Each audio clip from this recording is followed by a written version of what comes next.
Welcome to the War of Ideas podcast. This is Cody Symbol. In today's episode, I will be quoting my dear idol, Tony Reali. He is the host of Around the Horn, which I don't watch that much anymore, I'll admit. But he made an article in the Washington Post today about Ash Wednesday, which happens to have been a few days ago at the time of recording this podcast. And he is one of the few people who wears the ash on his head every single year on TV. And he wrote an article about inclusion and everything, and I have no problems with it, no qualms with it, except for one thing he said, and it'll open the floodgates into what I really want to talk about today. He said, "A thought at this moment. I do it publicly one day. Think about those who are questioned about their faith every day. Those who are demanded to answer for their faith every day. Those who are threatened because of their faith every day. Or more to the point, think of those whose beliefs and life are prejudged and silenced every day because their ash is a hijab or turban or yarmulke or a passport that has a foreign birth country. I am an atheist. This is me talking now. I am an atheist. And I am fine with you putting ash on your head, and I'm fine if you don't. You can do whatever you want. Freedom of speech is the number one absolute that needs to be followed. Except in Islam, in the world of Islam, freedom of speech does not have absolute authority. The Quran has absolute authority. The Quran takes priority over freedom of speech, and that is a big problem. Let's look at the very last sentence Tony Reali mentioned that I read off of. Think of those whose beliefs in life are prejudged and silenced every day because their ash is a hijab or turban or yarmulke or a passport that has a foreign birth country. Alright, now I'll throw out the passport part of this. I don't really think that's like the other 4 religious items here. It's not a religious item at all. So forgetting that for a moment, he seems to compare voluntarily putting ash on your forehead or voluntarily wearing a turban or voluntarily wearing a yarmulke. He compares this with wearing a hijab, except wearing a hijab in most Muslim nations is not voluntary.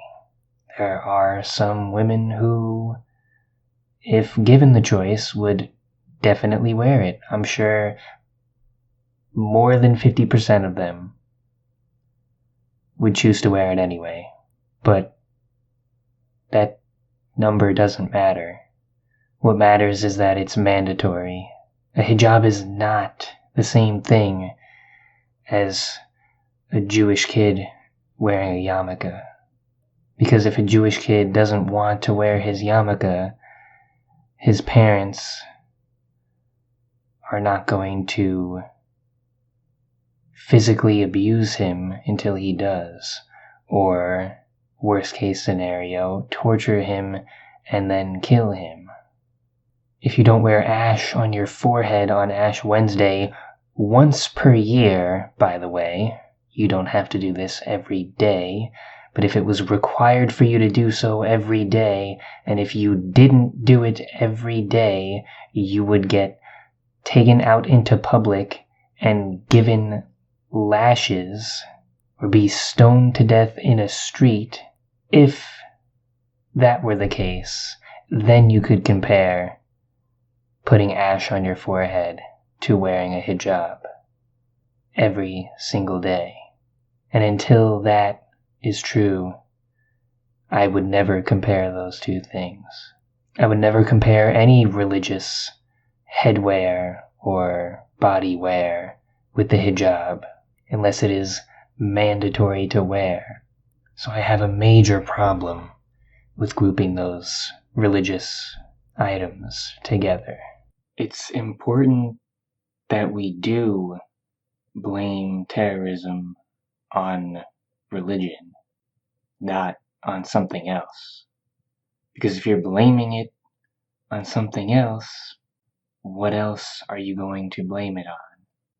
Given that terrorism is more common from a specific set of people in the Middle East than there are in France or United States or Spain or Germany or any Western culture country.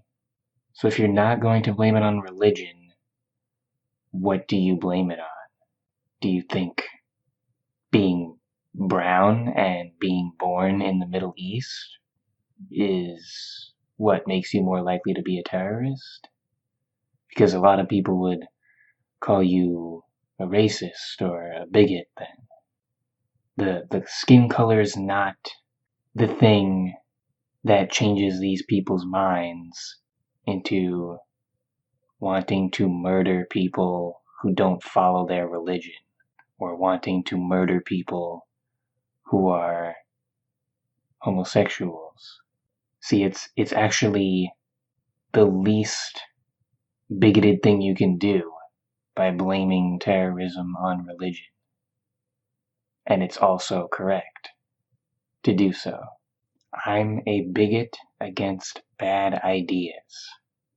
Not against brown people, not against people who don't think exactly like me.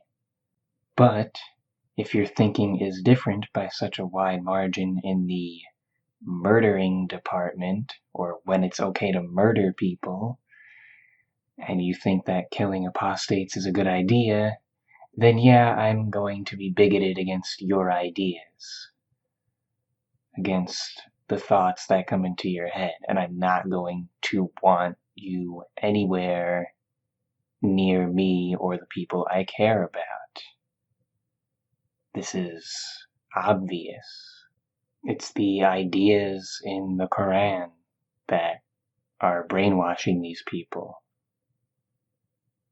And if you don't think that's it, then it's the ideas that their parents got from the Quran that are brainwashing their kids, or their parents' parents that got their ideas originally from the Quran that brainwashed their kids.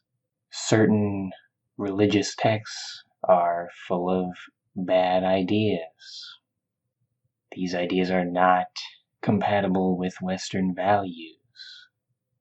I'd argue that the Bible is also not compatible with Western values, but luckily for the people in the United States and other Christian nations, the people that say they're Christian most likely have never even read the entire Bible and do not follow any horrible things that are written in it. And to be honest, probably not most of the good things that are in it either. So the only saving grace of Christianity is that people don't actually follow it in mass numbers. But the case is different for Islam, obviously. There are a lot of people who believe in the book and every single word of the book. But getting back to my original point, if you blame people's terrible actions on religion, that's the biggest favor you could possibly do for them. You're saying this person, without scripture, without reading religious propaganda, would be just like anybody else in a Western nation.